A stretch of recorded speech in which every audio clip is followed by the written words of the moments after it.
ఆ అమ్మాయి ప్రాణాలు తీసుకున్నారనే విషయాన్ని ఈ సందర్భంగా మేము తెలియజేస్తా ఉన్నాం. ముఖ్యంగా ఆ అమ్మాయి 4-5 రోజుల నుంచి తనకు ఫీవర్ ఉంది, తనకు ఆరోగ్యం బాగాలేదని చెప్తా ఉన్నా హాస్పిటల్ చూపించకుండా నిర్లక్ష్యం వహించినటువంటి హెడ్ మాస్టర్ పైన, ఆశ్రమ పాఠశాలలపై ఏదైతే జాగ్రత్తలు తీసుకోవాలనో దాని మీద ఏటీడీఓ గారు కావచ్చు, డీడీ గారు కావచ్చు ఎట్లాంటి జాగ్రత్తలు తీసుకోకుండా ఆశ్రమ పాఠశాలల్ని పర్యవేక్షణ చేయకుండా విద్యార్థుల ప్రాణాలతోటి చెలగాటమాడుతున్న డీడీ గారు, ఏటీడీఓ గారు అట్లాగే పాఠశాల యాజమాన్యం పైన వెంటనే చర్యలు తీసుకోవాలా.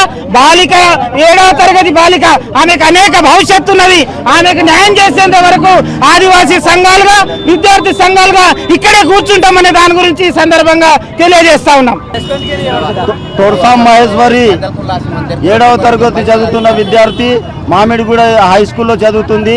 గత 2 రోజుల నుంచి విషజ్వరంతో ఉండే ఆమె టీచర్ల, వార్డన్ల, ఏటీడీఓ నిర్లక్ష్యం వల్ల ఈరోజు చనిపోవడం జరిగింది.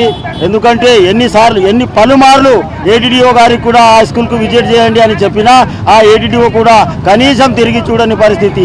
ఈరోజు ఆ విద్యార్థినికి, చనిపోయిన విద్యార్థినికి న్యాయం జరిగేంత వరకు ఆదివాసీ హక్కుల పోరాట సమితి తుడుందెబ్బ జిల్లా కమిటీతో పాటు మొత్తం ఆదివాసీ విద్యార్థి సంఘాలు మొత్తం కలిసి ఈరోజు రిమ్స్ ముంగట ధర్నా కూర్చోవడం జరిగింది. ఆ కుటుంబానికి, ఆ విద్యార్థినికి న్యాయం చేసేంత వరకు పోరాడదామని ఈ సందర్భంగా తెలియజేస్తా ఉన్నాం.